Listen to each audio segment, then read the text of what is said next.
Naaresto na ng mga kapulisan ang mekanikong di umano'y paulit-ulit na nanggahasa sa isang menor de edad sa bayan ng Solana, Cagayan. Ang akusado ay kinilalang si alias Ricky, 33 taong gulang na residente sa nasabing bayan, habang ang biktima ay 13 taong gulang at grade 6 pupil. Inaresto si alias Ricky sa bisa ng warrant of arrest na inilabas ng Regional Trial Court of Branch 4, Tuguegarao City sa kasong 12 counts ng statutory rape in relation to RA 7610, 6 counts ng sexual assault at 2 counts ng lasciviousness conduct in relation to RA 7610 o Special Protection of Children Against Child Abuse, Exploitation and Discrimination Act. Batay sa investigasyon ng PNP Solana, nangyari umano ang panggagahasa sa bahay ng akusado kung saan naninirahan ang biktima. Sa pagsisiyasat, napag-alaman na iniwan umano ng ina ang biktima sa bahay ng kanyang dating live-in partner. Ang live-in partner at kanyang bayaw na akusado kasama ang menor de edad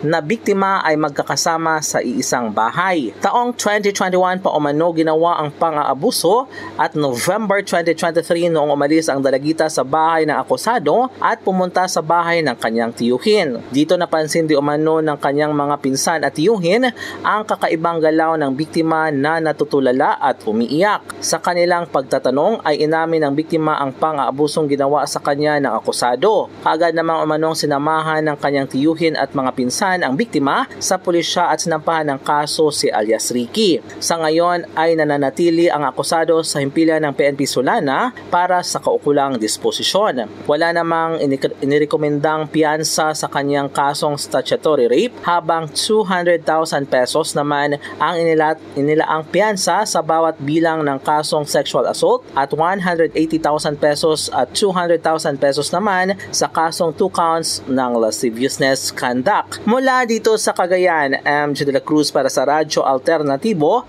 Balita Nationwide.